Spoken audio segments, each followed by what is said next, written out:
Hello and welcome to the Circuit Zandvoort here for the 7th round of the SRL TCR League Season 9. It is going to be a good one, especially as our championship standings have had their drop weeks applied, putting the championship contenders back into the mix, especially in that pro category. Now, all of the classes have had a big shake-up with the drop weeks. The teams championship has had a big shake-up as well. We will get more onto the standings in just a moment's time. First of all, though, this is the 7th round of asking. We are at the Circuit Zandvoort running the full Grand Prix layout here today. We head to Winton for the National Circuit next week on November 28th. That's for the 8th round of competition. Before we head across to virtual Germany for the final 2 rounds, Hockenheimring on December 5th and the Nürburgring on December 12th is going to lead to some fantastic competition as we head into the back end of this season now. It has been an extremely interesting one to watch, and as I was putting my stats together for today's race, I realised that we don't have too many repeat race winners in any of the 3 car classes. In fact, the biggest repeat race winner is Dan Mould. 5 wins to his name. He took his 5th one at the 2nd race in Sebring, but we saw we've seen a number of drivers just take 1 victory in that pro class. Arthur Thurtle, for example, an extremely fast driver, only taken 1 victory so far. Daniel Downing only getting to the front 1 time so far. And a driver very much in contention of the Pro Drivers' Championship is Kim Borkland. He has only won once so far this season. That was all the way back in round 1 at Road Atlanta. That was the 2nd race of asking. However, he has placed it on pole 2 times. That was at round 3 of Interlagos and the 5th round at Red Bull Ring. He is also looking to be the fastest in practice right now. Could he potentially go for a 3rd pole position, which is what he's going to want for the championship? Talking about the championship then, I've spoken about it enough. Let's get the pro standings up and looking at it, because Dan Mould's significant championship lead has evaporated over the last week with the drop weeks being applied, those drop races now being applied to all the championship drivers, which means Dan Mould no longer has a lead of over 100 points. He has a lead of just 14 points to Kim Borkland. Borkland, like I said, fastest here in practice. Dan Mould, 3rd fastest right now. So they're close to each other in the standings as it stands. But right now it is looking to be an extremely close championship fight between the 2 of those. It's a bit of a drop down to Arthur Thurtle. Like I said, Thurtle, another driver, only to take 1 win so far. That was at the Red Bull Ring, so it was rather recently. He sits 3rd in the pro standings. Adam Delmont sits in 4th. And it is Tony Walker right now in 5th position, as there has been a number of driver shake-ups in that championship. Logan McKenzie there in 9th position. He took his 2nd win in the 1st race at Sebring, his 1st one coming just the previous race, the 2nd race at Red Bull Ring. So McKenzie hoping to find some time out there as well. Looking at our Pro-Am standings, and it is Carl Hardy who is out there on top, 29 points clear of Fraser Geraghty.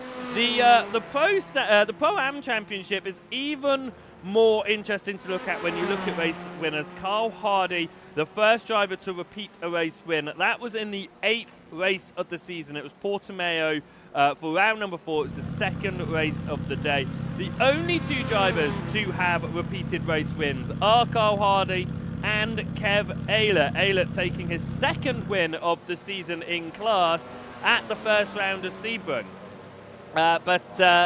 That being said, Eilert down in 6th in the championship right now. It's Cooper Akers doing a good job in third position, but does have a 44-point deficit, needing to climb up to Carl Hardy. Bit closer to Garrity, but it is going to be interesting to see what they can do. Once again, it's another championship where it was another standings where the driver in second is yet to take a victory. That is a class victory yet to go onto the boards for Fraser Garrity. He'll be hoping to do that at some point within the back end of this season. Marhan Kodeman sits in fourth, falling from the championship lead with the drop weeks applied.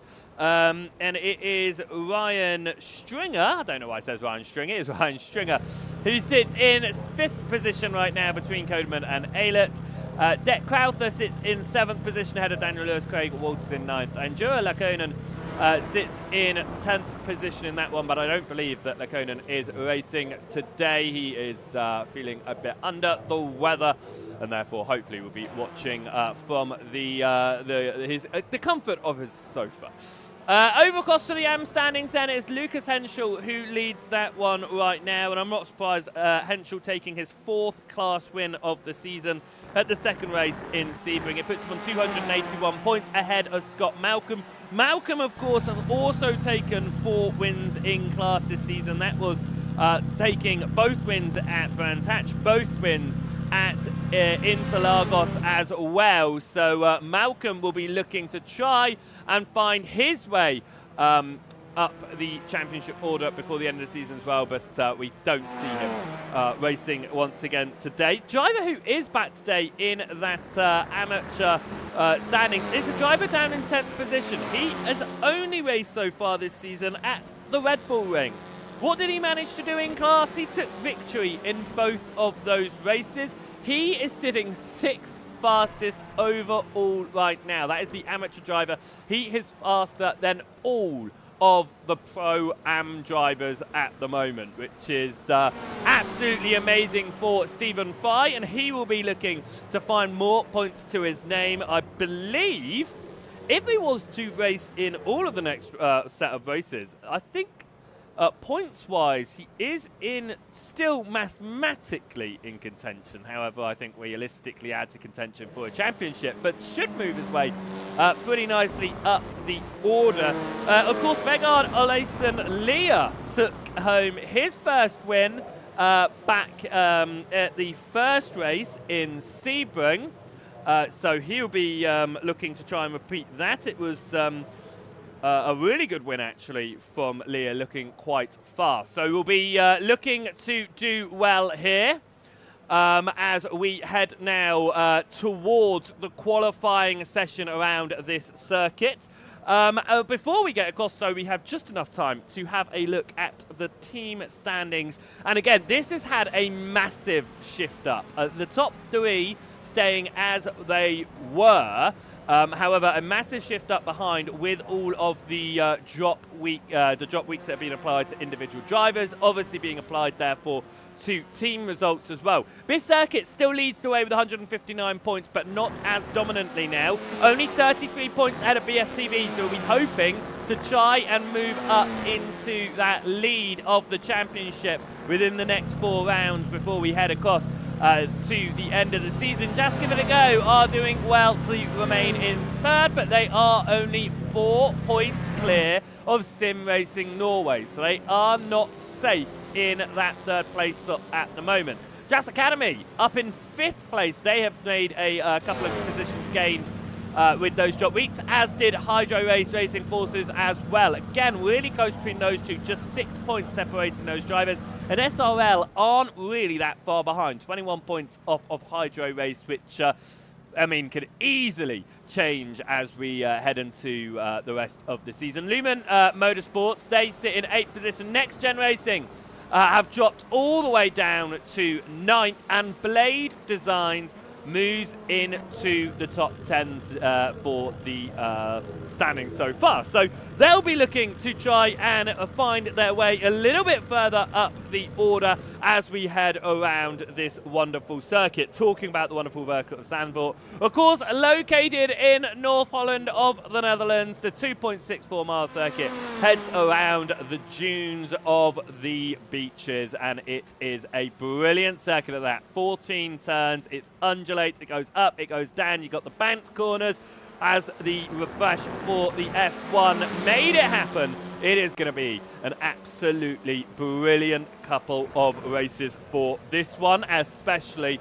as the championships have been blown wide open with the jock weeks involved. As I was saying before, Borkland is currently the fastest in the practice session. He remains fastest in this practice session, but it is not a huge gap between all of the drivers. In fact, the biggest gap I can do between drivers is 0.3 of a second. That's intervals, I should say. Between drivers is 0.3 of a second within the top 30, which is absolutely ridiculous. There are drivers that I've just noticed, Ryan Stringer and Stuart Gibbons are actually tied in this qualifying session of 44.498 from both of them. They have gone an exactly identical lap time. Let's see if that happens in the qualifying session, which we are just about to begin right now. If you are here watching live, thank you so much for joining us, and make sure that you hit that subscribe button to the SRL YouTube channel and that you hit the thumbs up to the stream as well, so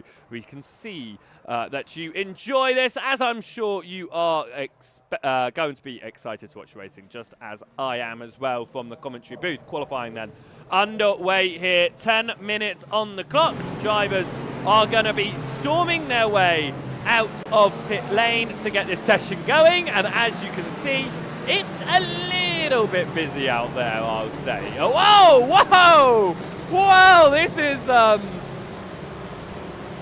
yeah, that's how that went. Okay then. Well, that was an interesting pit exit going there as the rest of the drivers. Oh wow, the rest of the drivers all had themselves out. The luck of being sim racers, eh? We haven't just seen millions of dollars worth of damage. It's all okay. They can just reset their cars and try again as they head around now. Around the Zandvoort circuit to the back end of the circuit. The front group got out without incident, and therefore they'll be heading up towards the back end of the circuit to prepare for their laps. Of course, only 10 minutes in this session means that, well, really every minute does count. You're not going to see drivers going back into the pit lane for a fresh set of tyres or to refresh their fuel. They were just going to go for the duration of this one. That is for sure, as some drivers fighting to find space. We're going to ride on board with the man who placed it inside the top 10 in the practice session, Stephen Fry, who is running extremely quickly in that amateur class and will be looking to take he'll be hoping for a matching 4th win of the season, which will be matching wins with Lucas Henschel and with Scott Malcolm. Right, round the final corner we go, heading up towards the first qualifying lap. We ride on board with Stephen Fry. He still wobbles his tyres a little bit to get some heat into them. We head up towards turn number 1. He is going to be getting that toe along the straights, but of course if he gets too close to the cars ahead, that'll be slowing him down into the corners. A huge train ahead of him here. They're all going to be working together whether they want to or not because of the toe. But if you get too close to that car ahead, you are going to be hindered. Running that wider line is the faster line there. The tighter line not going to find you speed on the exit. It'll give you initial overlap during the race, that's for certain. But if you can't make your car go up the circuits quick enough, you are going to find yourself outpaced on the corner exits. Lifting off the throttle there, pushing to the left-hand side. Touches the curbing just a little bit and now gets heavily over the curbing to the inside. Onto the brakes. A little bit of wobble from both cars ahead. Smooth line here from Fry as he now heads up towards back straight again. The slipstream is going to help out here as we head now towards the chicane. Stephen Fry definitely lifting off there. You heard him just back off the throttle just a little bit on his lap. This is Kev Aylett. Aylett now is running around in the Pro-Am class. He's doing quite well in the championship. We hope to move up a little bit more than he currently is, because he took his second win in class at Sebring. He was fighting for a potential overall win. He was doing a very good job in that one. He ended up finishing 3rd overall in the first race at Sebring. He really had pace there. He'll be hoping to demonstrate some similar pace here today. Of course, he's won it before. That was at Portimao in again the opening race of the day. Anthony Lammer, currently the fastest man on the board, but we have only seen 10 lap times. 11 lap times now as more drivers go across the line.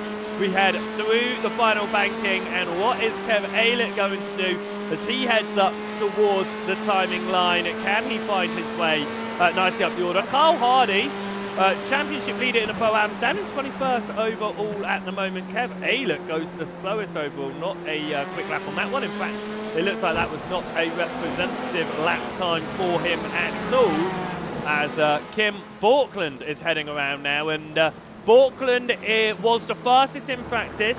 He is just a few points off of Dan Mould in the Pro Championships now. The drop races have been applied. So can Borkland find his way onto pole position for 3rd time this season? Apart from Arthur Thurtle, he is the only other driver to get a multiple pole position this season. We've seen Thurtle do it twice, we've seen Borkland do it twice, we've seen Mould and Downing do it once. Can Borkland go for 3 here? He comes through the final turn and he's going to come across the line. Less than 5 minutes to go in this session already. We still have a number of drivers without lap times, but across the line comes Kim Borkland. What is it going to be? It's 2nd fastest, less than a 10th off of Anthony Lammer, but Dan Mould decides he's going to go even quicker there. Big slide through turn number 1 is not going to help him out. And Stephen Fry, with time found, goes into 5th position overall.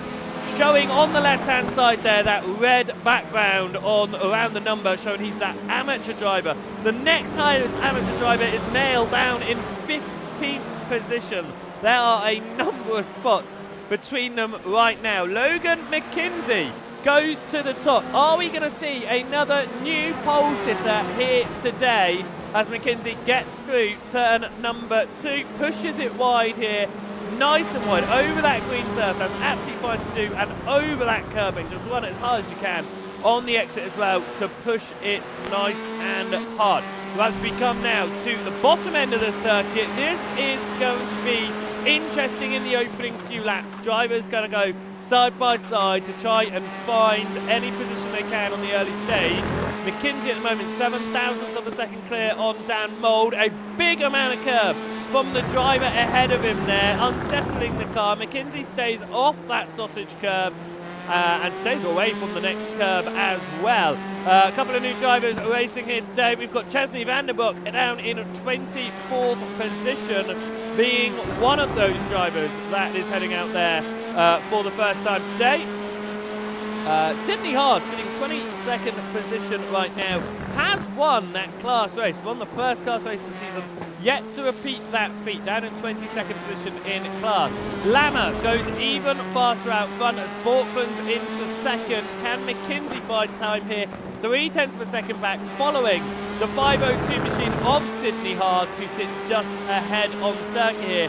This toe is going to be helping. Is it going to be the 0.3 of a second? McKenzie needs driver ahead, dives into pit lane, and across the line goes Logan McKenzie. Is it an improvement on that lap? It's a 43.716, so it is an improvement, but nowhere near the improvement that they would have wanted, as we now watch once again Borkland here, just a 1/10 of a second off of Anthony Lammer. Lammer could go for their first pole position this season. 2 minutes left on the clock. We'll be seeing drivers heading on to their last qualifying laps right about now, which means that they'll be wanting to push as hard as they can to see if they can find any space whatsoever. 31 drivers with lap times, 3 without. We don't see Samuel Spall or Jeff Saunders out on circuit, but both of them in the pit lane ready for racing. Luke Jones is out on track. He is without a valid lap time at the moment as well. So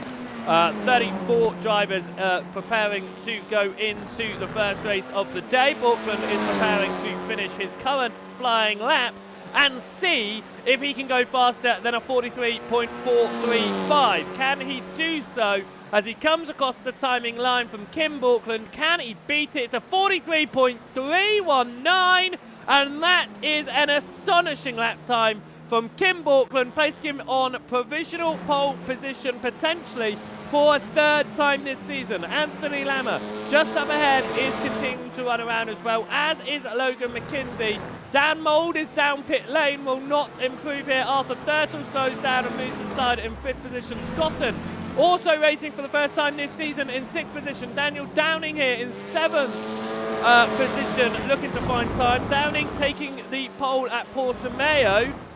Can he find a significant amount of time it would be needed? And he decides, no thank you, that's not going to be for me. This, though, just passing, is Stephen Fry, and that's an interesting line to take from Fry, but it looks like we will see Kim Borkland on pole position here for the 3rd time this season around Zandvoort this time.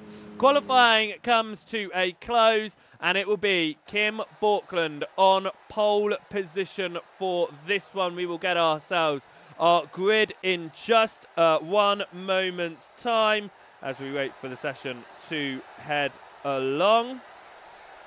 And that is the 3rd pole position for Kim Borkland here. So let's see if we can get our grid up then for the first of 2 races today. Kim Borkland will start race number 1 from pole position ahead of Anthony Lammer. Logan McKenzie will start in 3rd, and Dan Mould will start this one in 4th position. Arthur Thurtle will start in 5th ahead of Jaden Scotton. Daniel Downing will start in 7th. Ronald de Jong, the fastest pro-am, will start in 8th ahead of Tony Walker and Demis Titular.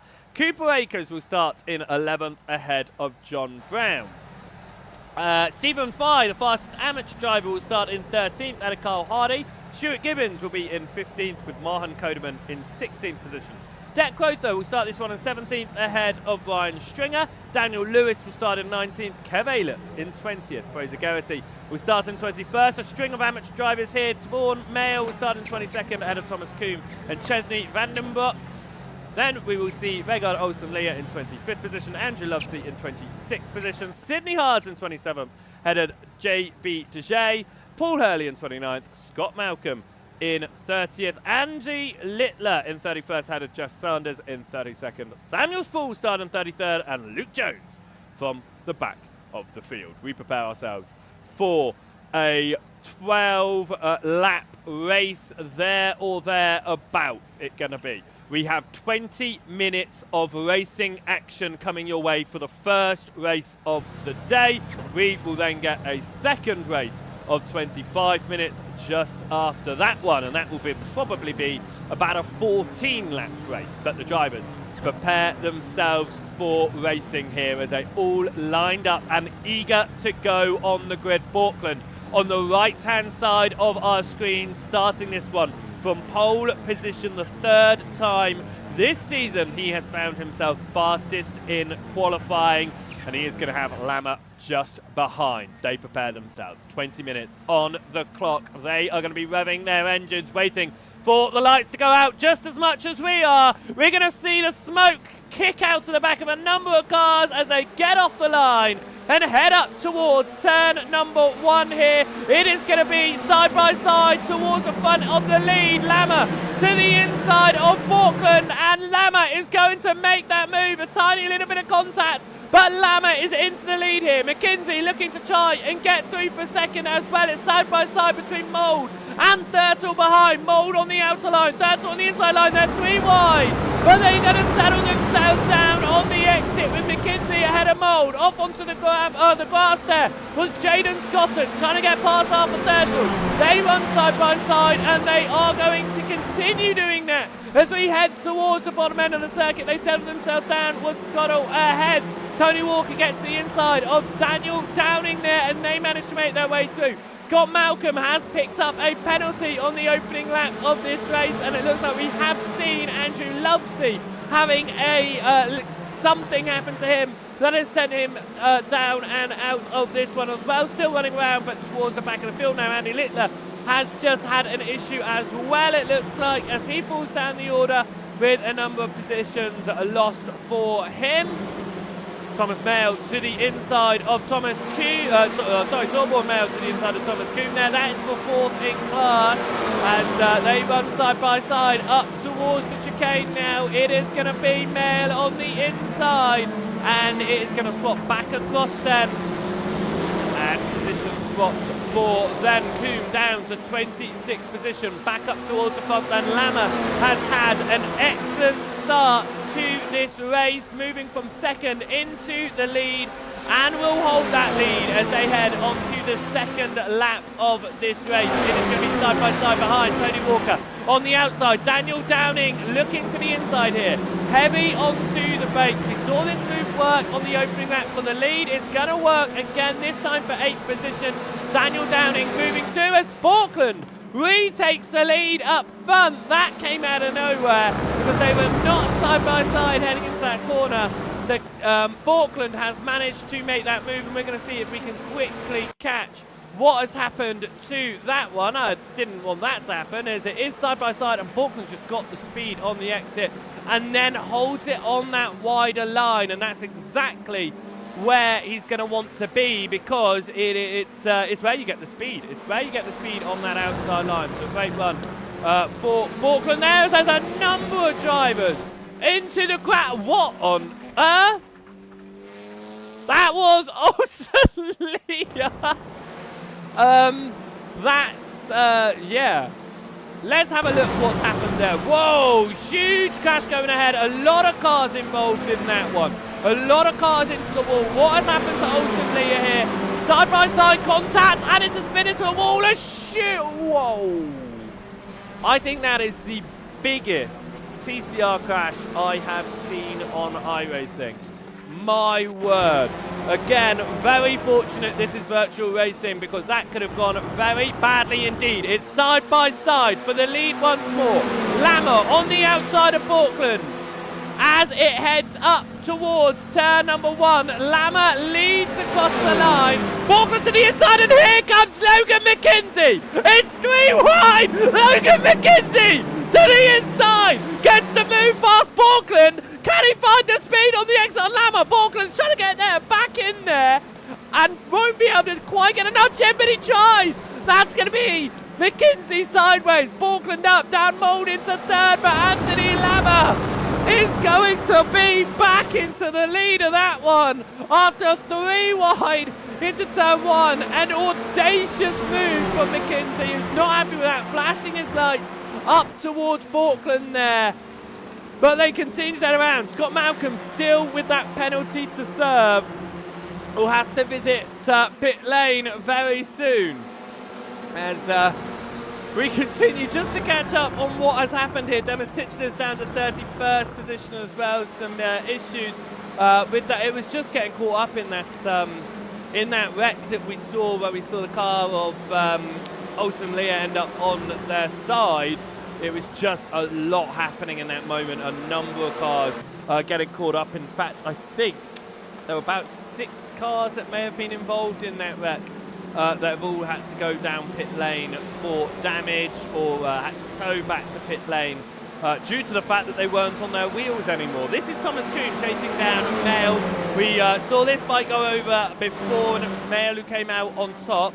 That's Dejay behind, looking to try and get involved in this fight potentially. Luke Jones and Andy Littler swap positions behind as Jones, well, I know, was that Littler off the circuit? It was Littler off the circuit. It's returned to the circuit, up ahead though. Back towards the front, towards turn number 1, and that leading train of 6 drivers, all pro drivers in that leading train of 6, have kept themselves single file this time around, as Ryan Stringer leads a train of a couple of cars behind as well. He's sitting 4th at the moment in class, 12th overall, has Daniel Lewis and the Pro-Am Championship leader Carl Hardy chasing behind at the moment. Ronald de Jong is currently leading the Pro-Am class, has yet to take a class victory for De Jong, so will he be able to achieve that today? Lama is also on task for his first win of the season as well. Out front, if he can keep championship contenders, Borkland and Mould behind. Borkland and Mould, first and second in the Pro Championship, with Borkland a few points behind, so we'll be wanting to outdo Mould here. Borkland's all over the rear of Lama. Are we going to see an overtaking opportunity open up towards the chicane? The inside line is great on the early part of the corner, of course. The outside line turns back into the inside line. So sticking on the outside may be the better line to take. But right now, these drivers not taking any lines different from each other. But Borkland chasing down behind at the moment as we head through the final turn. Mould about a second back off of this at the moment as Lama swims to the right, swings to the left, tried to break some toe. It's 2/10 between them as they get onto the brakes. No overtaking happening there, and an overtake happening behind though, potentially, as there were some drivers getting close to each other behind, as Kodeman also getting close to Akers there. Kodeman wanting to get a good result as well as Cooper Akers, both of them sitting in class podium positions right now. Ryan Stringer just behind, about 1.5 seconds. Two different lines there on the exit, but that wider line again. You just get the faster run on the exit there if you are on the top of that banked corner. So Akers getting the speed on the exit over Kodeman. Back down to 0.2 of a second between the leading two. That's a big side. Dan Mould has fallen to 6th, by the way. I just noticed that's the change that happened on last lap, and I will see if I can throw back to when that happened, if I am able to, as it looked like it happened potentially out of the final turn. This is the overtake that saw Dan Mould, championship contender, lose it down from 3rd position. Slow there. Is it potential slowdown? That was a really slow run from Dan Mould, and he loses a number of positions. I think Dan Mould had a slowdown there, definitely. The way that he just moved over to the side, has no speed on there. It has to be a slowdown there. As Borkland has lost out to 0.6 of a second here to Lama, who has put in a great lap that time around. We're almost halfway through this race now. End of this lap should mark the halfway point in this race as well, as Scotton looking to try and move up the order. First race of the season for him. He's chasing down Arthur Thurtle for a 4th position result. McKinsey was fighting for that lead before, of course, but after going 3 wide, fell down a little bit. We'll be hoping to try and find his way back into a fight for the lead. He's got 1.3 seconds gap that he's going to need to find that, as Akers and Kodeman once again go side by side, but Kodeman going low on the banking, and just like before, that low line is not going to give you the speed on the exit. It gives you the initial overlap, it gives you the initial position, but on the long run, it's just not going to work out. Kodeman actually losing so much time, about 1 second to Akers here, has Stringer just behind now. And this is for class position. Obviously, they're taking their points from overall results, but it is for a class position, so it does mean something, as Scotton and Mould are fighting it out just up ahead as well for 5th position in this race. Mould behind Scotton once more. Is he going to go for the move up towards the chicane? He certainly swings it to the right-hand side, gets back onto the racing line, though not enough. Well, no overlap at all. You definitely need an overlap there. A little bit of gravel being kicked up by Thurtle. Mould onto the grass on the exit, trying to push as hard as he can to find the speed, and Mould could have an opportunity to move back into 5th position here as we come through the final turn. The slipstream is really going to play into Mould's effect here as we head up towards the timing line once more. Scott Malcolm looks like he has had a potential issue down in 7th in class, as Mould moves to the inside. It's side by side between Downing and De Jong as well behind. That is for overall position as Downing gets past De Jong. Scotton holds on to Mould. Is he going to be able to keep it in? He does. There's no contact like we saw earlier on in the race for McKinsey. Mould goes low, and he goes low just at the right point in the corner.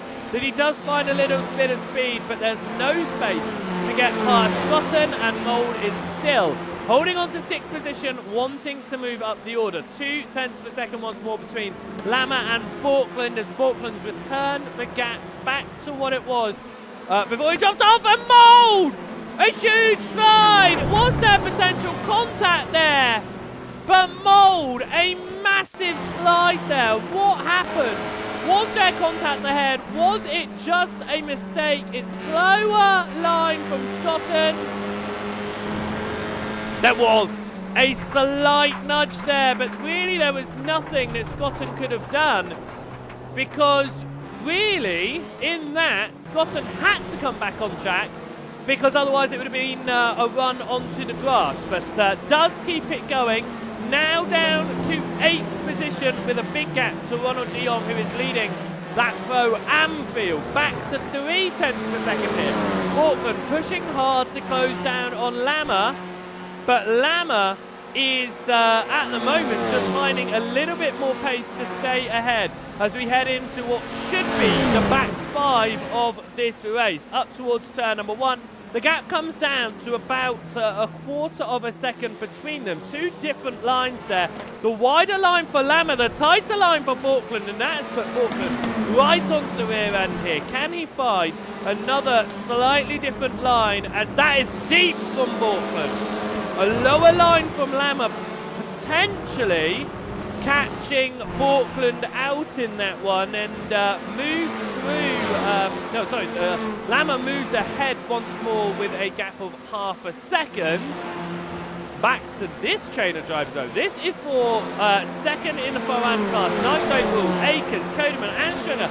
And that is amateur leader Stephen Fry in 12th position. Chesley Vandenbroek has done a great result at the moment as well, sitting in second in his first race of the season. So he's also running a really good race. But Stephen Fry so far, 2 races completed, 2 races won.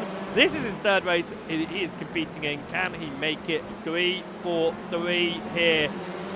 Top 15 are going to be reversed, of course. So Stephen Fry will be quite close towards the front of the reverse. If Chesley Vandenbroek can just gain 1 more position, we could see an amateur driver on pole position for the second race of the day. That was Ryan Stringer running slightly wide onto the grass there and losing a little bit of time to Kodeman. Borkman back up on the rear end of Lama here. It's 0.4 of a second. The slipstream going to close Borkland in. Is it going to run slightly differently this time? Is it going to end up the same, with Lama just finding the speed on the exit of the banked corner? Up towards the braking zone here. 6 minutes left on the clock. 4 laps should do it to the end. Through turn number 1 they go. It is remaining about the same there as they continue heading through in their fight. Let's go back towards this fight going on behind. In fact, Dejay and Jones are going at it. They're going at it for 19th position. They've got Torbor Mayo just behind as well. Dejay is on the inside here. Jones on the outside line. Up towards turn number 1. A late break from Jones, trying to carry that outside line for 19th position. Gets the car in the right place and makes that move. Dejay has to drop behind and tries to sneak another move just up the inside. In fact, he is going to have the outside line now and the speed. 3 wide's not going to happen there as Mayo gets close to the rear end, but that is a hold from Dejay on that outside line, the lower line from Nuke Jones. It just doesn't work here, that lower line, not the way to go. Stephen Fry has made his way past Mahan Kodeman. Kodeman having some potential issue in the fight going on there as we return back towards the lead. 5 minutes on the clock. It is Anthony Lama still ahead. Borkland obviously got that pole position, but did not take the lead on the first lap of the race. It immediately went to Lama, and I'm looking back at previous races here. Dan Mould is the only driver to convert pole position into a win in the first race of the day. That was all the way back at round 2. If Borkland can do it here, it'll be only the second time we've seen the pole man from qualifying take the win in the first race of the day. Can Borkland do that? He is close to the rear end of Anthony Lammer here, but he still just isn't able to make a move. Not quite close enough.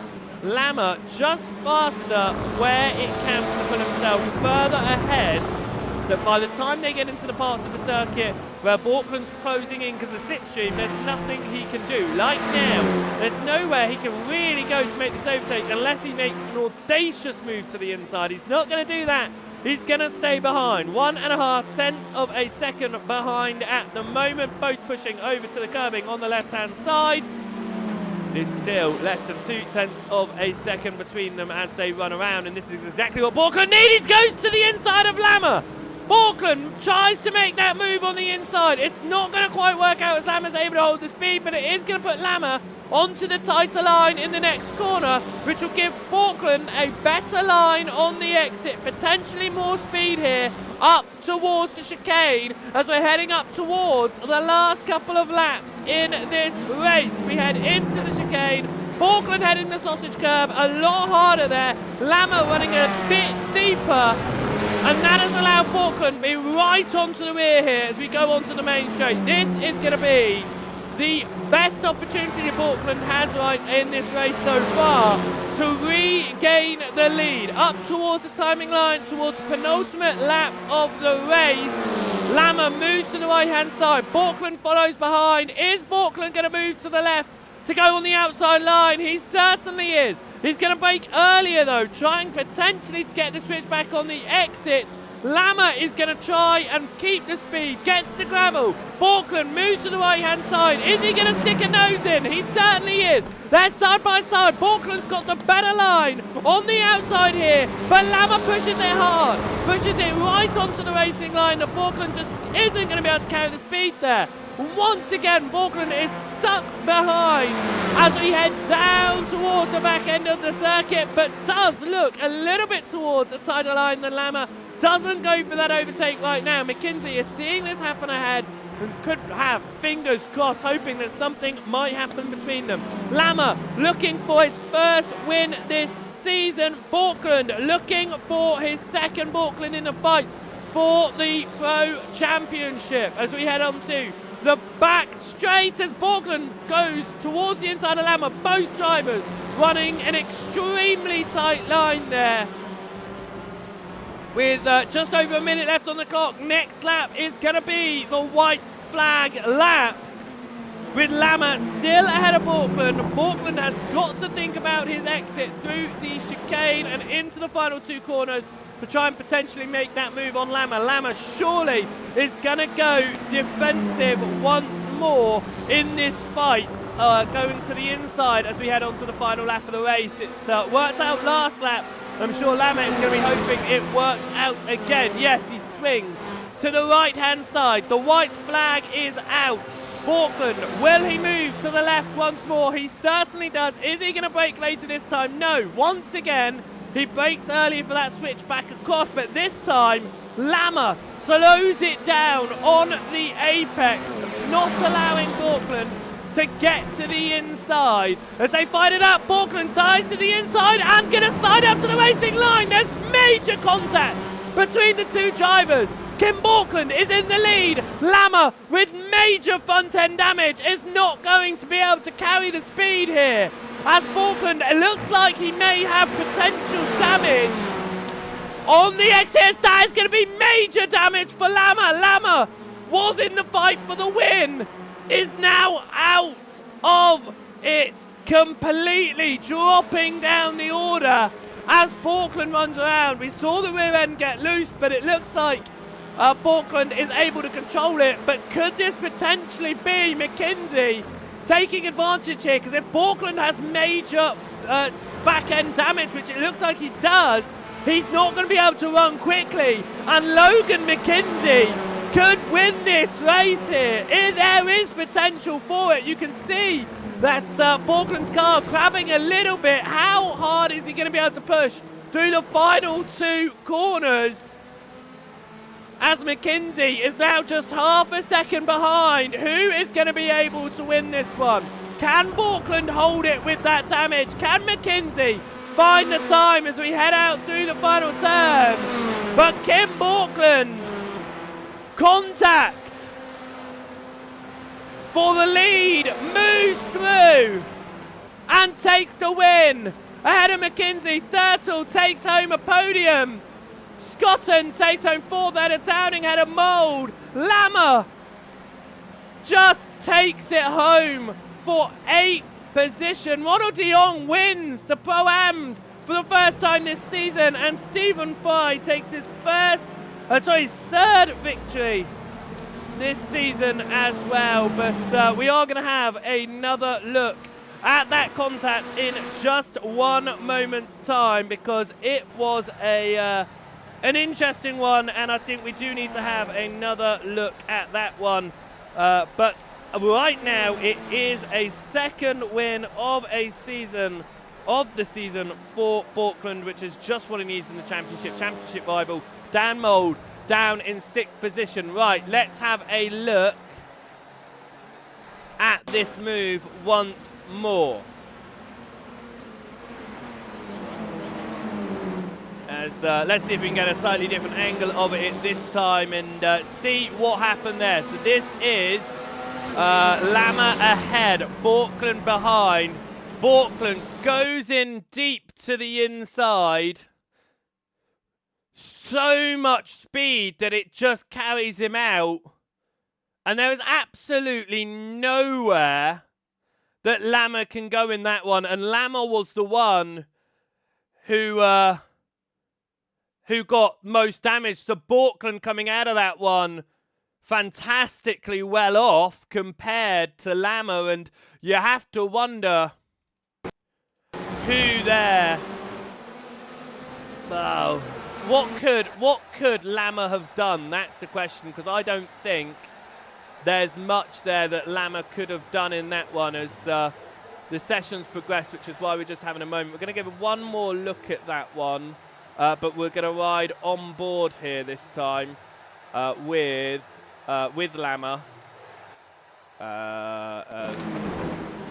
No, this is not. Let's see if we can get a little bit further back here and ride on board with Lammer. So Lammer has got the speed on the exit here, but Borkland just goes for the dive.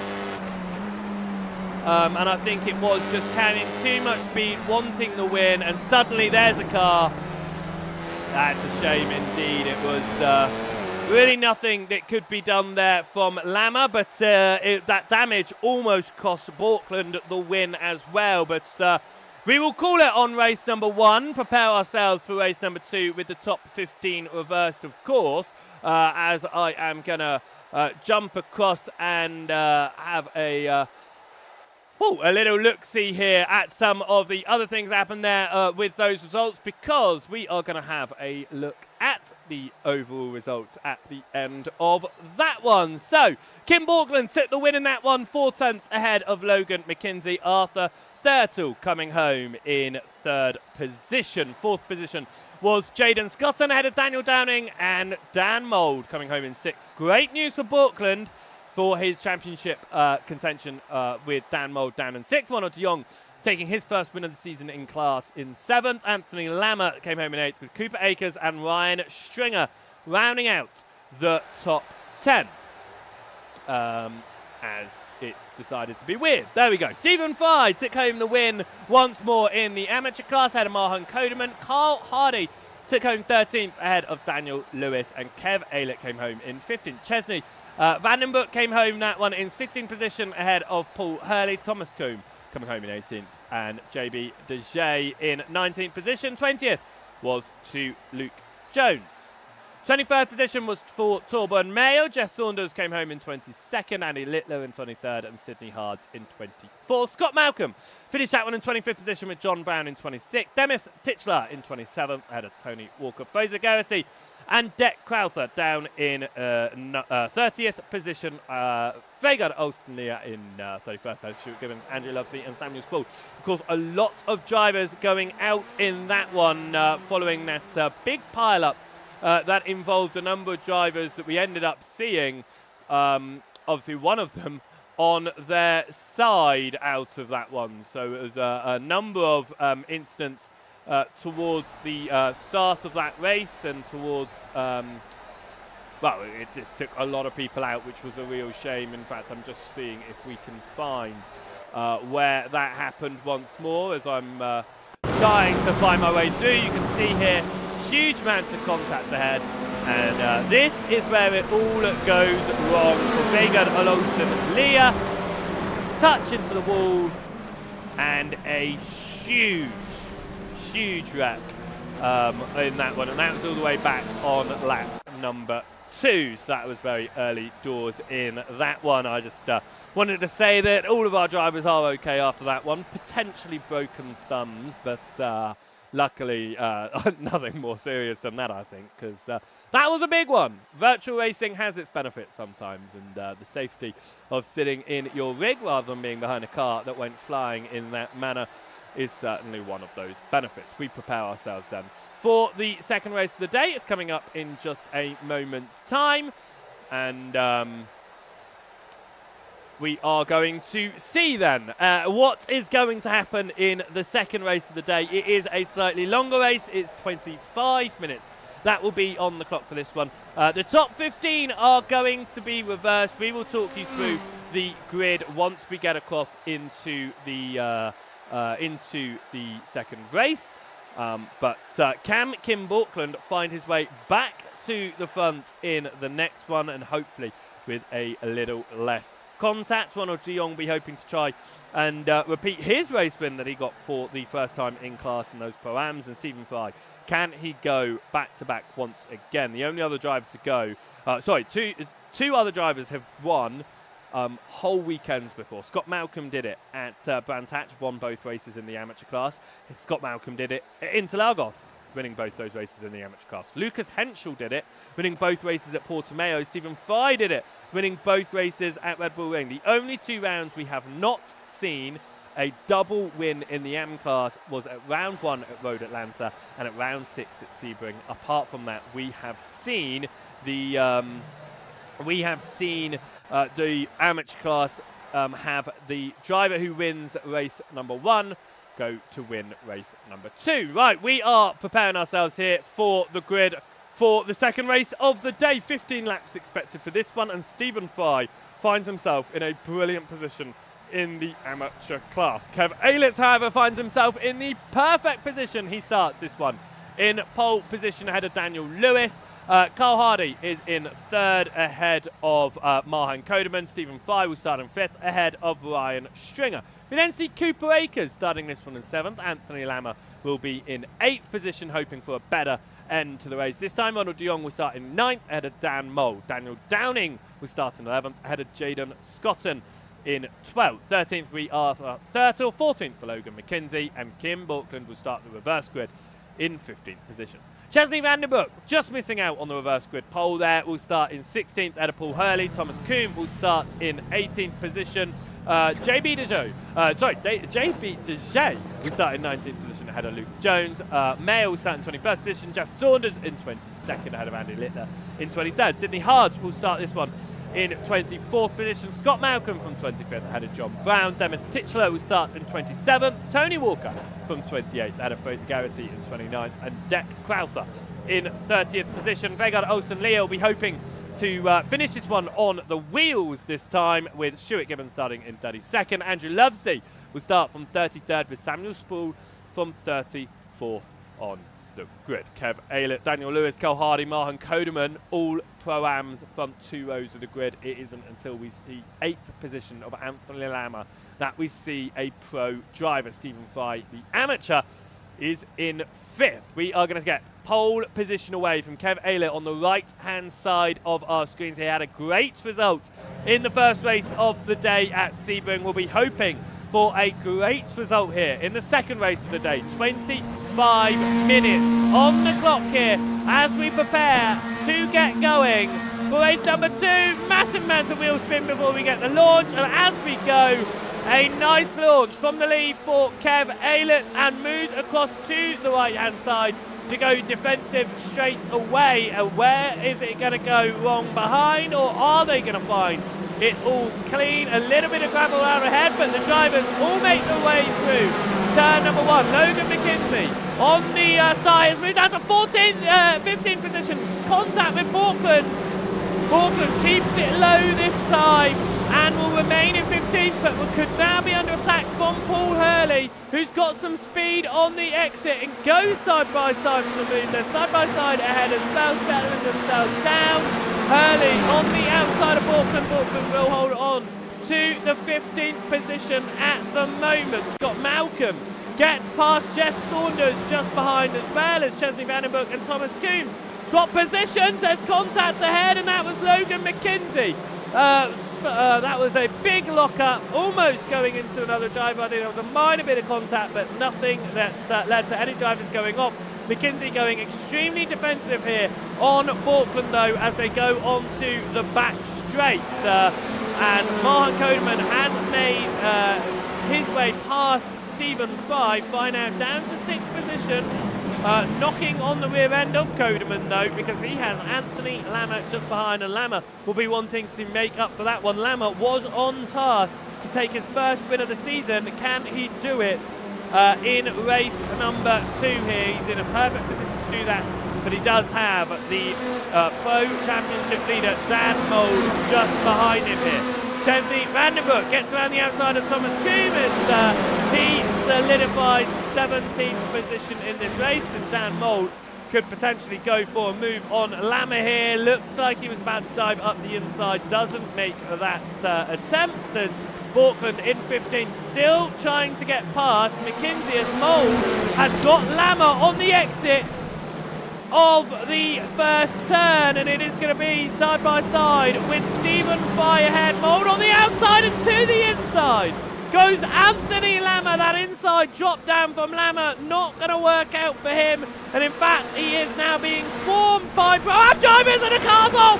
Hopefully going to keep it out of the way. That's Cole Hardy, and he does keep it out of the way. No one else getting involved in that one, but Pro-Am Championship leader Cole Hardy into the wall with a very heavy hit. This is side by side between Anthony Lammer and Stephen Fry. Lammer makes the move through and is now a second off of Dan Mould, and will be wanting to try and get through there. Ryan Stringer has gone off and has had some issues falling down the order, as Arthur Thurtle holds on ahead of Portland, as McKenzie has made that overtake to go through. Portland up to 13th, but that is due to the incidents ahead. He is struggling on this reverse grid, starting from 15th position in the race. Cooper Akers going for the move past McKenzie, couldn't do it, as McKenzie just carried the better speed around the outside. In fact, it didn't look like he fought that one too hard. Side by side ahead, Daniel Downing on the rear end of Stephen Fry there, looking to potentially try and get a move, but is actually slowed Downing down, and Daniel Downing now under attack from Jaden Scotton. Moves to the right hand side, that could potentially be into the wall from Scotton. He gets back across. Oh, that could have been disastrous with the cars coming through behind. Up towards turn number 1, Scotton on the outside of Downing, can't carry the speed, and in fact Ronald de Jong looking to get involved in that one. De Jong in 4th position in class right now. Could he take a potential double victory in class in that Pro-Am field? It has not happened so far this season. No driver has been able to take a win in the first and second race of the day in the Pro-Am class. Today could change that, but only if one of De Jong is able to find his way through. The rest of the field and up to the Pro-Am drivers that lead the way right now, as I finally think I fixed the timing issues, as I was having problems with that. There we go, we have in fact got the timing now. So I do apologise for not being able to get that up sooner for you. Arthur Thurtle here, chasing down Logan McKenzie. They are in 10th, 11th and 12th with Portland behind, and Portland is going to try and do something, but that's McKenzie to the inside of Ronald de Jong for 9th position. They run side by side. De Jong is going to try and hold it on the inside up towards the chicane. In fact, he backs out of it, and here comes Arthur Thurtle, squeezing to the inside. De Jong goes onto the gravel, and Portland says thank you very much, Thurtle, for making that move. I'm just going to tuck it up the inside here, and now Borkland could have the overtake on Turtle, but Turtle does keep it to the inside. They run very close together as Borkland gets onto the gravel. The tighter line here for Turtle is going to help him out and help him hold on to 11th position at the moment, but Borkland surely is going to try and make the move through. Turtle goes defensive. Borkland back to the outside. A huge lock-up up ahead and into the gravel for Jaden Scotton. That's a shame. He finds the escape route though, comes back on and side by side with Dejay. Dejay is going to make that move. Is there going to be contact? Because here comes Luke Jones on the outside, and Scotton just sticks to the inside and allows that position to be taken off of him. He doesn't want to get into contact after returning back onto the circuit, so allows that to happen for now as Anthony Lammer and Martin Kodeman swap positions. It looks like, no, it looks like might have just been a timing issue. Like I said, I'm having some timing issues right now and I don't know what's going on with it, so I do apologise. But Daniel Lewis leading the way ahead of Kev Aylett right now. As actually that changed pretty recently, didn't it, for P1? In fact, it did happen very recently indeed. This is how Daniel Lewis moved into the lead of the race past Kev Aylett. Aylett was doing a great job leading for the first few laps, but on the fourth lap of asking, it looks like he has made a slight mistake. A little bit of grass collected before the corner. He's done a big slide. He holds the slide, but Daniel Lewis does make that move through and moves to the lead, and Lewis now will be just trying to pull a gap over Kev Aylett and Dan Mould, who is coming up quick with Anthony Lammer in tow. Lammer is going to be trying extremely hard to take the win here. If Mould was to take the win around this circuit, it'll be his 6th win of the season. If Lammer was to find that victory, it will be his first. Lammer, fastest man out there right now, as he put in a 43.982. It was a 44.0 from Dan Mould. In fact, it was slightly quicker from Dan Mould, but he went off track, which is why it didn't pick up as a fast lap. It was a 43.965 last lap. As Ronnie De Young falls down the order, as does Luke Jones, as it looks like both of them down and out. What has happened here to the Pro-Am Race 1 winner? That's the question, because Luke Jones and Ronald De Jong were involved in that one. It looks like De Jong has had contact there. Huge man's contact with Kim Borkland. Borkland involved in another incident here, and this is a hard one to judge once more, but Borkland trying to move up the order. He's pushed it to the inside, he goes wide. There's no, do you know what? De Jong couldn't get any wider than that, in my opinion. He couldn't get any further off circuit than he was. He was already completely over the curbing. Again, my comments do not reflect SRL at all. They are my own comments that I make, and therefore take them with a pinch of salt. I am not a steward for a very good reason. I do not need to make things on excellence like that. However, I will have my opinion piece up here. It's Daniel Lewis leading the way to Kev Aylett, flashing lights again from Aylett, as Mould is on the rear end looking to try and take these positions away. Anthony Lammer has used this to his advantage. Mould has been unable to get through the Pro-Ams, and therefore Lammer has got onto the rear end here and could have an opportunity at making this move. We come down now towards 15 minutes left of asking as Stuart Gibbons and Thomas Coombs swap positions in 22nd and 23rd overall. Stephen Fry holding 6th position in this race, can we say. He started this one in 5th in the race. He is down to 6th, but he has only lost 1 position in the amateur class. He is running extremely quickly indeed, as Anthony Lammer looking at Dan Mould ahead, thinking this could be the opportunity. I lost it in race 1. Contact, that was not my fault. Could I do it here? Dan Mould's like, I don't really want you behind me, Lammer, right now. I want to put a car between us. So he dies at the inside of Kev Aylett. It's going to put Aylett on the tighter line as Mould tries to run the wider line, but Lammer is going to try and now get into this fight. It's battle for 3rd position in the race between the two pro drivers, but Mould holds it ahead of Anthony Lama at the moment.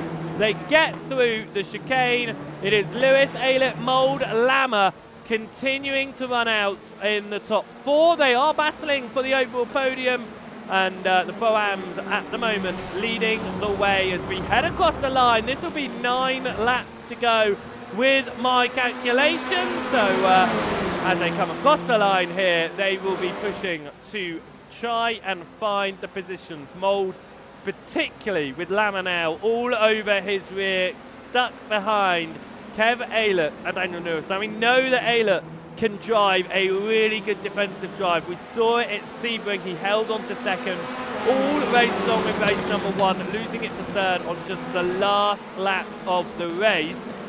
Can Mould dispatch him a bit quicker than that in this one? Mould was obviously one of the drivers stuck behind Aylett in that train back at Sebring, but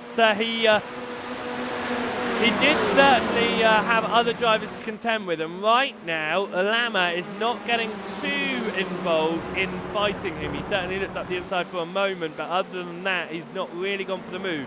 Talking about going for a move, here goes Mould to the inside of Aylett. He's going to be on the tighter line here, but if he's got a significant overlap, he could get the position done early doors. It's not going to happen, and it's going to switch back into Aylett's routes here. Mould going to hold the outside line, gets it back in behind Aylett, looking for a potential switch back to get to the left-hand side of the chicane. It's not going to be enough with the speed on the exit at tighter line. Just not working out, and again, Aylett holds on to Mould and Lama. Now, the more these drivers fight, the more Daniel Lewis is able to pull away in the lead of this race. But that is slight grass contact from Aylett. Mould goes to the outside, decides he doesn't want that run that wide line, but he is going to switch it back through the final corner. Mould goes to the inside. Lama is certainly going to follow that through as well.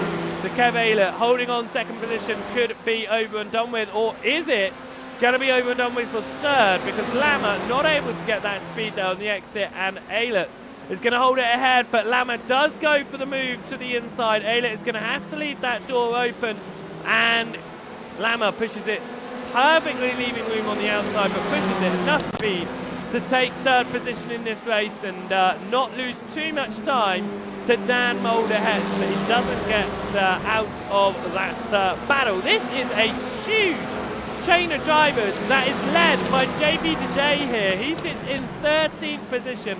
It goes all the way down to Thomas Coombe in 23rd position. All of these drivers extremely tight, less than a second between all of them right now as they run single file, but looking for potential moves to move their way up the order. Jaden Scotton being one of those drivers who'll be wanting to try and make the move, as John Brown looking potentially to get past JB to show, as that is Mail with a penalty there. We'll have to visit pit lane to serve. That side by side going on behind Tony Walker is going to go up the inside of Fraser Garrity here. It's going to be stuck on the outside line as Garrity goes sideways.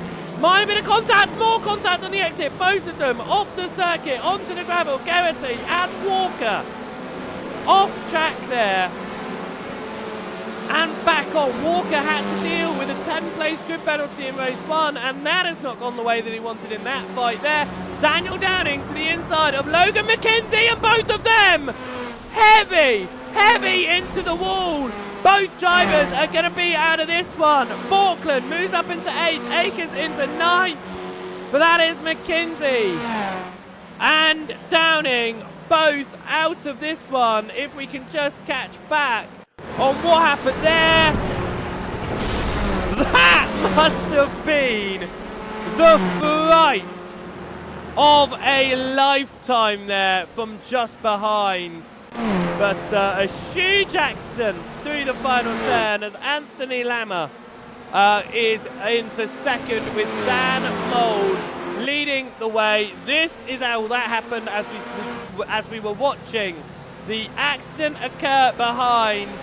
Both Mould and Lama have dispatched Lewis here up towards turn number 1 as Mould goes to the inside Lewis onto the gravel ever so slightly here. Mould gets that overlap, and here comes Lama, just dives it. Lama, not waiting for a second invitation, goes for that move and gets into second position. And Lama now will be pushing hard to try and take the win in this one if he is able to. He was so close to it in race number 1 before contact with Kim Borkland. Borkland diving up the inside of the hairpin, contact between the two of them, put Lama down the order, placed him into an okay position on the restart. And now he is charging for the lead of the race. That is going to be just ahead. Brown trying to get past Deshay here, does get the overlap on the exit chicane, but now Brown is stuck on the outside. Deshay's got that inside line here, and he's running on that inside line is going to help through the final turn. Definitely some front end damage on Deshay's car, though. You can see the left hand light not working, but he is getting a push from Jaden Scotton behind as Brown moves back behind as Deshay's got the inside line. It's going to be side by side. Deshay on the inside, Brown on the outside, side by side between Scotton and Luke Jones behind, but Deshay holds on to that one. Scotton now on the inside of Luke Jones. Jones is going to be on the tighter line through the banked corner. It's going to give him the initial position, but not the speed on the exit. And in fact, Sydney Hard is going to get involved in that one and move past Luke Jones, as well as Borkland moves up into 7th position and gets past Arthur Thurtle in a move there. And it looks like Arthur Thurtle has had some sort of issue, which is why that has happened. He's on the whiter line and contact with Borkland.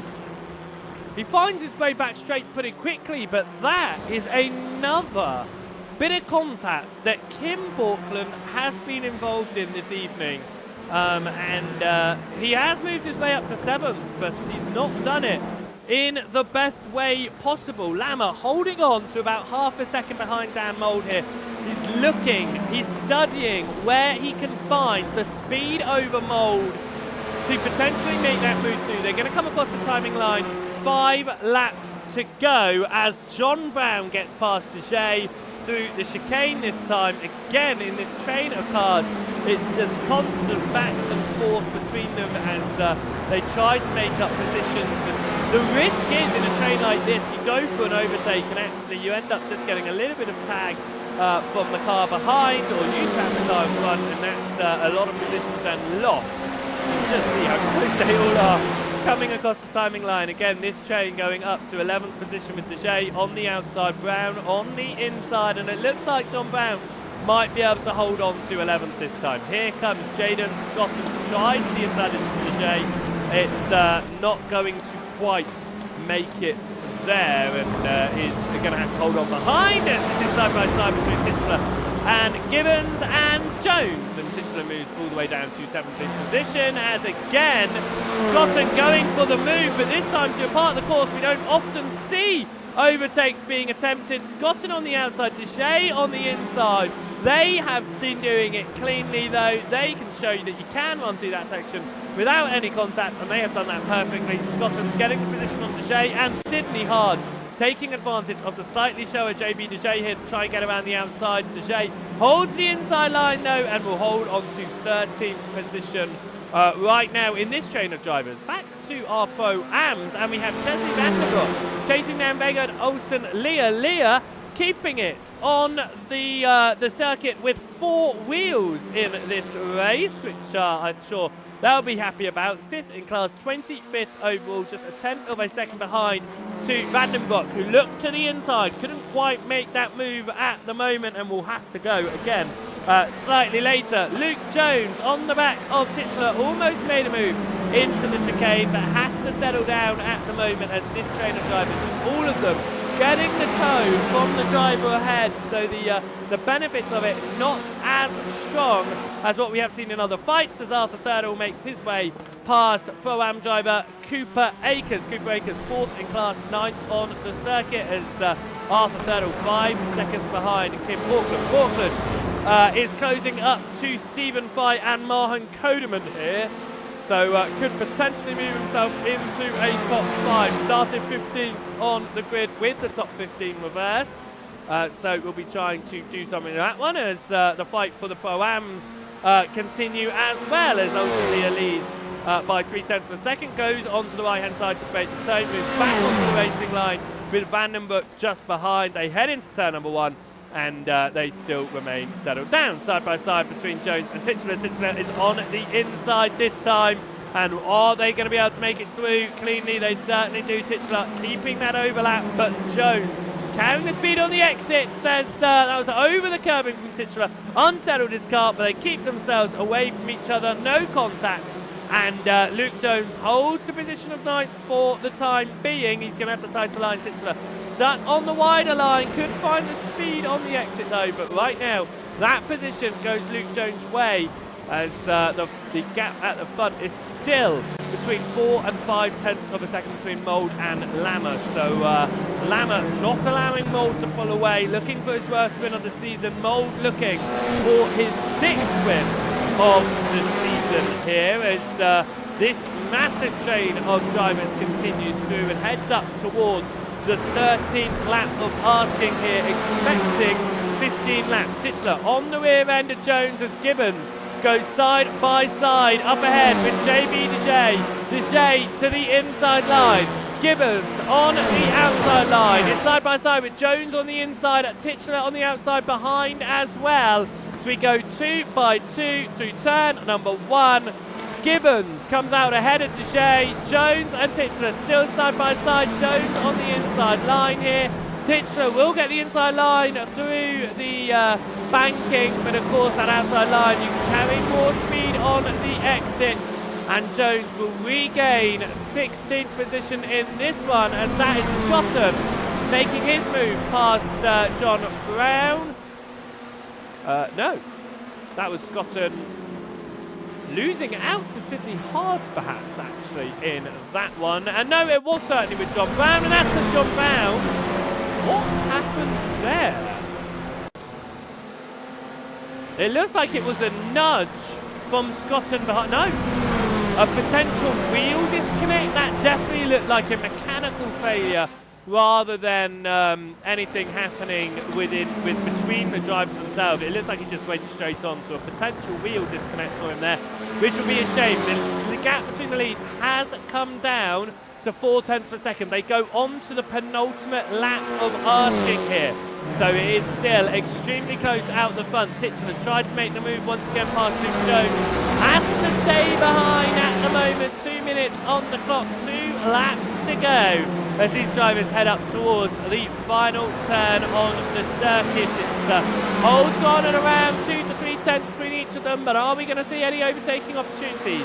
Up towards turn number 1 with drivers getting the tow from those ahead. We head in towards turn number 1 now. Damage on a number of these vehicles, but they're all facing the right way, and they all go through turn number 1 without issues. All single file as well. Anthony Lammer pushing hard here. This is for the fight at the front of the field. Anthony Lammer could have won race number 1. Contact with Kim Borkland meant that he didn't.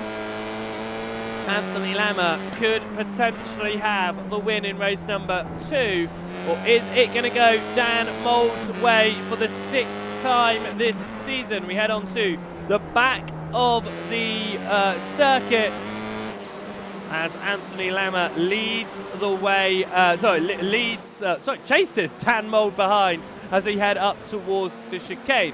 Huge amounts of trains going on once again in the middle part of this field as we will try and get in a few of these drivers into the commentary booth at the end of this race as well, because there has been a lot to discuss as Vandenbroek trying to get the move past Vegard Olsen-Leah in the in the amateur field towards the back. Not able to make that move just yet as this continues to be a fight for 24th position. As we go on to the final lap of asking, it is Dan Mould leading Anthony Lammer here. Mould is trying to take his 6th win of the season. Anthony Lammer looking for his first win of the season. He took the lead in race number 1 before the end of the first lap. Well, really before the end of the first turn, and he held that all the way towards the end until the contact on the final lap of the race. Dan Mould has found his way to the front of the field here with the reverse grid. Anthony Lambert just 0.2 of a second behind now. Can he find the speed at the end? How hard is he going to be pushing? Because I expect it to be the hardest he has pushed all night long. 0.3 of a second left on the clock here. Sorry, left on the clock, left between them here. It's late at night and my words are getting confused. There's so much that has happened tonight as Dan Mould pulls open the gap to 0.4 once more. Lama is going to have to get the best chicane of his life for the speed. He gets it to the inside, over the sausage curb, closes that gap down. Is he going to get the speed on the exit? Looking at the infill on the left, Mould has just got the speed coming through before the final 2 turns. It's 0.3 of a second onto the gravel for Anthony Lama as he pushes just slightly too hard. And for the 6th time this season, Dan Mould is going to take the victory here at Circuit Zandvoort. Anthony Lama's going to come home in second. Daniel Lewis is going to win the Pro-Am field for the first time this season, and Stephen Fry is going to come home to win the amateur field for the 4th time. Garrity with a podium on the final lap of this race. The trainer drivers comes across to take home their results in this 25-minute race number 2 here, but a 6th win for Dan Mould, a 1st win in class for Daniel Lewis, and a 4th win in class. In all 4 races he has raced this season, Stephen Fry has found his way to the front. That is the 7th round of competition over here at Zandvoort. Let's have a look at the race results following that one. It was Dan Mould who won for the BIS Circuits team, the team championship leaders, the Pro Championship leader. Anthony Lama coming home just short of his first victory of the year, 0.4 of a second behind Mould. Daniel Lewis came home in 3rd for SRL, ahead of Kev Aylett in 4th position. Kim Borkland took home 5th in that one, with Mahan Kodeman coming home in 6th. 7th was for Stephen Fry, and another win to his name. Arthur Thurtle came home in 8th, added Cooper Akers and Paul Hurley. 11th position in that one went to Jaden Scotton, ahead of Sydney Hards and Stuart Gibbons. JB DeJay came home in 14th position ahead of Luke Jones. Demis Titchler came home in 16th, with Deck Crowther in 17th place. Decent result there from both the Blade drivers, bearing in mind they have just moved themselves into the top 10 of the championship, and then of course you've got the Blades in 14th as well. So some good results from the selection teams there. Thomas Croom came home in 18th ahead of Tony Walker, and Jeff Saunders round out the top 20. 21st position was Andy Littler. Ryan Stringer came home in 22nd, followed by Vergard Olsen Leah, who managed to hold on 0.4 of a second clear of Chesney Vandenbroek. Fraser Garrity came home in 25th position, with Torburn Mail in 26th. Carl Hardy came home in 27th position ahead of Ronald de Jong in that one, who obviously had the contact being spun around by Borkland at the same hairpin that Borkland took out Lama in race number 1. John Brown came home in 29th position, a lap down, as did Scott Malcolm. Logan McKenzie came home in 31st, and Daniel Downing in 32nd. Fraser Garrity took home 28th in that race, did get a penalty though, so that's why he lost out on the final lap of that one. Right, with the results talked about, let's see who we can pull across here to have a word with after that one, and it looks like we do have Ryan Stringer, who is around and wanting to talk to us. Certainly not the same strong results that we have seen in some previous rounds, but Ryan, it was a bit crazy out there, a lot of fighting going on. Yeah, it was a bit mental in the race 1, and then race 2, me and Cole had a little bit of a coming together. Just put me out of the race. Say there was a good racing, as you say, in race number 1. The inverts always create some interesting things that happen. Of course, in both races, we saw a number of huge incidents, and unfortunately for you, just weren't able to find your way through and take the best out of it. But some points to your name, which will help you in the championship, of course, and hopefully going into the future races, you can find yourself towards the front again. Yeah, hopefully. I mean, it's a bit chaotic with with that big curve bend of like turn 4. Just held me up. Carl had a little bit of a slide in the corner prior, so he's at the inside line, and then he ended up drifting up, and I was drifting to the racing line, and we just cut across each other, and then it was chaos because no one was backing up. So yeah, we had a bit of an issue with everyone just flying through and nearly crashing out more people. Gonna say it was. We did see a number of incidents through that. As you say, it's the 2 different racing lines. That tighter line gives you the great speed on entrance, but unless you can get your car up, you're going to be really slow on the exit. And I think that's what a lot of drivers were trying to do there was find their way up the circuit by the exit of the corner. And as you say, it was just cars coming across each other and causing some contact. Yeah,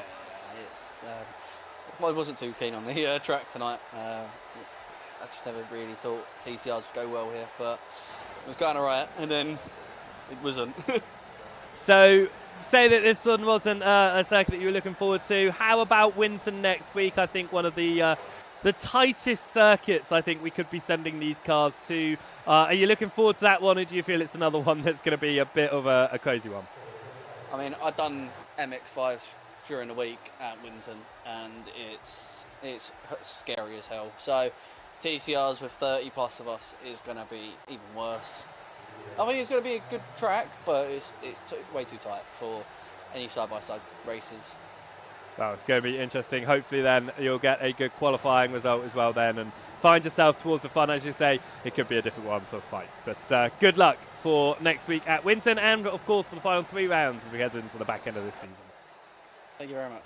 And that was Ryan Stringer there. Thank you very much to him for talking to us there. As we'll bring in Dan Mould in that one, winning race number 2 ahead of Anthony Lammer. It wasn't the race number 1, however, you were hoping for. Let's talk about that first before we talk about the success of race number 2. You saw your championship rival there, your contender of Falkland, take the win whilst you were struggling to make your way through the field. Yeah, first I just want to apologise for being in the chat again, Joe, but nobody else wants to come in here, so I thought I'd jump in. Race 1, already knew Kim got the pace, having seen the the practice midweek. So yeah, I knew I was off it. So it was just a case of trying to stick with him and Anthony, and then I just got one of those slow downs, which put me a bit further down, and then. To be fair, I was having a real good battle with Jaden, and then I just went for a move down the inside to show me nose, and I think his back end just come out and just clobbered me. And I'm not going to lie, I don't know what I was doing with my pedals to try and save it from hitting the wall, but it seemed to work. There was no skill involved, it was just pure pushing and pulling on my pedals and a lot of luck. So well, luck comes into it, but you did get a number of good saves across the 2 chats. Yeah. I was happy with 6. Keep the championship healthy. Obviously, Kim's now brought it a lot closer, I think. But yeah, it was another great night racing for myself. Like I said, with Jaden in race 1, and then on to race 2, I had a unbelievable few laps racing against Kev. He wasn't moving, and big respect to him. And then I think he had a little mistake on one of the exits, and I just got my nose at the inside of him. And then Dan Lewis decided to let Anthony come through as I passed him, which then just gave me 10 minutes of just pure pressure. But yeah, I was thankful to take the win in race 2. I think I needed that one. I would say I think that really helped you out with your championship fight with Borkland, coming home in 5th in that one. Of course, there was a couple of bits of contact throughout both races with Borkland that would be deemed questionable. However, with the provisional results, a win here definitely going to be helpful for you, that's for certain. Heading across to Winton next week then, an extremely tight circuit. It's going to be a tricky one to find your way up the order. How are you feeling about it? Yeah, I've raced Winton a few times in big leagues with big grids as well, and it is very tight, and you've got to be really composed and patient and just kind of just try and pick off chances that come along and not try and force anything. A bit like this track really. Just not as committed, I think, as Zandvoort. But if everyone can race smart, and as I keep trying to educate and race respectfully, I'm pretty sure we'll have another good night.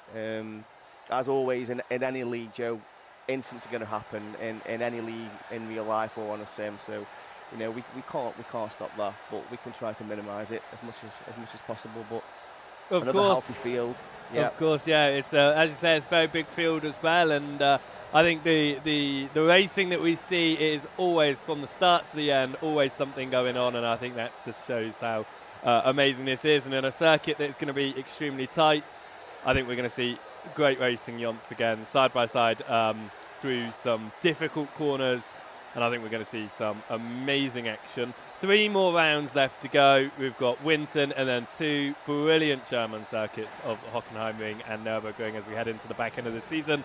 Good luck. We're trying to hold it at the top of that standings. You've got the pressure coming on from behind. Thanks, Joe. Thanks again, mate.